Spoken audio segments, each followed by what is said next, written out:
राम के राजतिलक का शुभ समाचार अयोध्या के घर घर में पहुंच गया। पूरी नगरी में प्रसन्नता की लहर फैल गई। घर घर में मंगल मनाया जाने लगा। स्त्रियां मधुर स्वर में रात भर मंगलगान करती रहीं।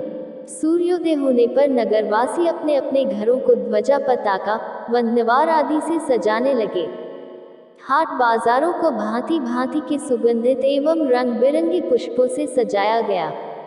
गवैये, नर्तक आदि अपने आश्चर्यजनक करतब दिखाकर नगरवासियों का मनोरंजन करने लगे। स्थान स्थान में कदली स्तंभों के द्वार बनाए गए। ऐसा प्रतीत होने लगा कि अयोध्या नगरी नववधू के समान श्रृंगार कर राम के रूप में वर के आगमन की प्रतीक्षा कर रही है। किंतु राम के राजतिलक का समाचार सुनकर एवं नगर की इस अद्भुत श्रृंगार को देखकर रानी कैकेयी की प्रिय दासी मंथरा के हृदय को असहनीय आघात लगा।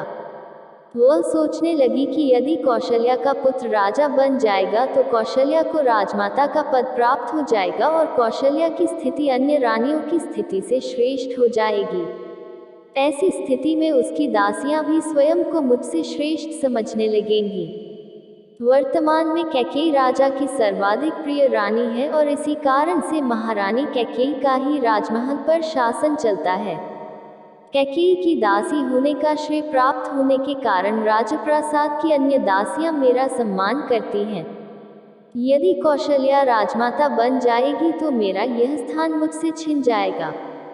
मैं यह सब कुछ सहन नहीं कर सकती, अतः इस विषय में अवश्य ही मुझे कुछ करना चाहिए।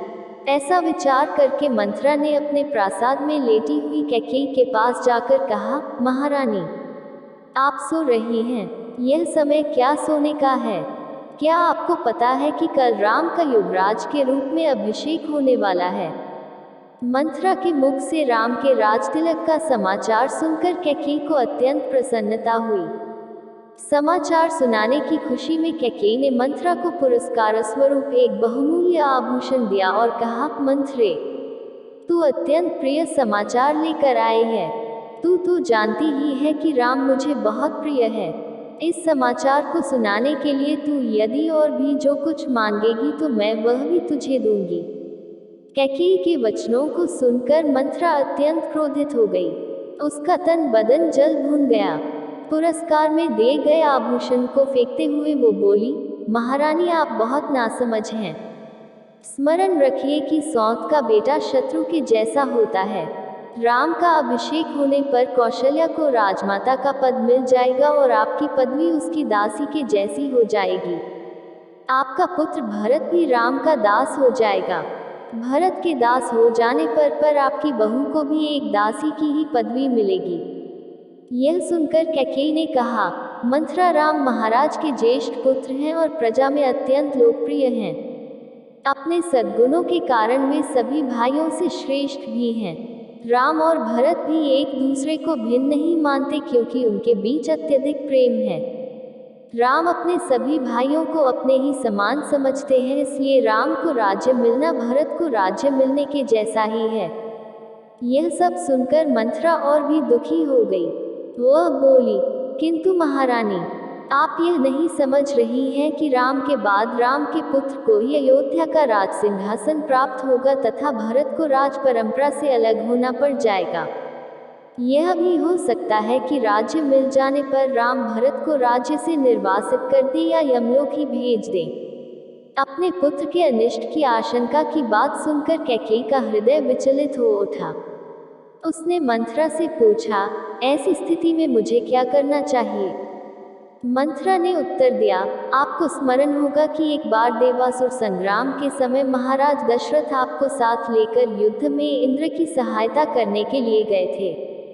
उस युद्ध में असुरों के अस्त्र शस्त्रों से महाराज दशरथ का शरीर जर्जर हो गया था और वे मूर्छित हो गए थे। उस समय सारथी बनकर आपने उनकी रक्षा की थी। आपकी उस सेवा के बदले में उन्होंने आपको 2 वरदान प्रदान किया था जिसे कि आपने आज तक नहीं मांगा है। अब आप एक वर से भरत का राज्याभिषेक और दूसरे वर से राम के लिए 14 वर्ष तक का वनवास मानकर अपना मनोरथ सिद्ध कर लीजिए। शीघ्रातिशीघ्र आप मलिन वस्त्र धारण कर कोप भवन में चले जाइए। महाराज आपको बहुत अधिक चाहते हैं, इसलिए वे अवश्य ही आपको मनाने का प्रयत्न करेंगे और आपके द्वारा मानने पर उन दोनों वरों को देने के लिए तैयार हो जाएंगे। किंतु स्मरण रखें कि वर मांगने के पूर्व उनसे वचन अवश्य ले लें, जिससे कि वे उन वरदानों को देने के लिए बाध्य हो जाएं। मंथरा के कथन के अनुसार कैकेयी कोप भवन में जाकर लेट गई। दोस्तों, आपको ये वीडियो अच्छी लगी हो तो लाइक और सब्सक्राइब जरूर कीजिए। धन्यवाद।